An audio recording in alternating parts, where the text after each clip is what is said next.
Murakaza neza kuri Street TV News. Uyu munsi ngiye kubagezaho top 10 ya filime zakunzwe cyane muri uyu mwaka wa 2025. Kandi izi ni filime udakwiye gucikwa kureba pe.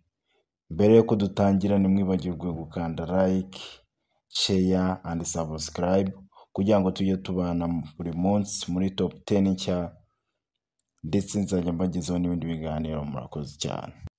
Ku mwanya wa 10 turasanga yitwa The Plug. Iyi ni filime iteye amatsiko menshi ndetse irimo amarangamutima menshi. Iyi ni filime yujuje abarenga miliyoni 100 bayirebye ku rubuga rwayo rwa Netflix, ndetse ni filime nziza cyane rwose udacikwa no kuyireba. Ku mwanya wa 9 turasanga yitwa It Was Just an Accident. Iyi ni filime ivuga ku makosa y'umuntu ndetse ikagira impamvu nyinshi ku bafana ba sinema. Iyi filime yarebwe n'abantu bangana na miliyoni 162 ku rubuga rwa Netflix. Ku mwanya wa 8 turasanga yitwa 28 Years Later. Iyi filime iteye amatsiko kandi yashimishije benshi, igaragaza n'imibereho y'abakinnyi, ndetse iyi filime yarebwe n'abangana na miliyoni 252 ku rubuga rwa Netflix. Ku mwanya wa 7 turasanga yitwa Blue Moon.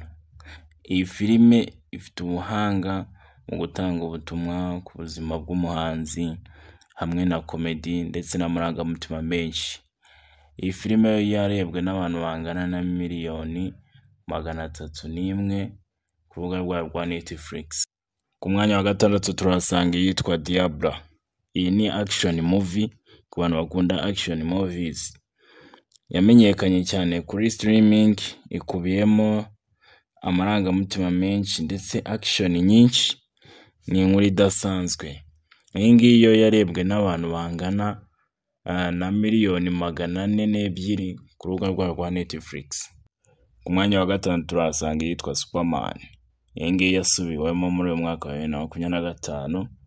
Iyi ni superhero movies, ikundwa n'abafana ba comedy ndetse ifite action movie storyline nziza.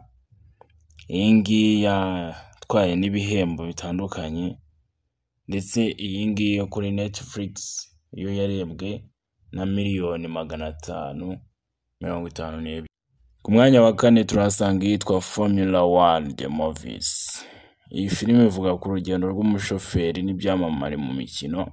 Iyi ni filime nziza ku bantu bakunda imikino, ni filime nziza ku bantu batwara. Iyi filime ni nziza cyane, ndetse iyi filime yo kuri Netflix yarebwe na miliyoni 585.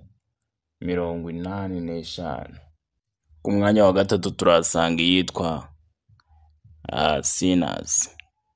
Iyi ni filime ya horror music iteye amatsiko menshi, irimo imivugo idasanzwe, yashimishije benshi muri uyu mwaka wa 2025. Ku rubuga rwa Netflix yo yarebwe na miliyoni 682.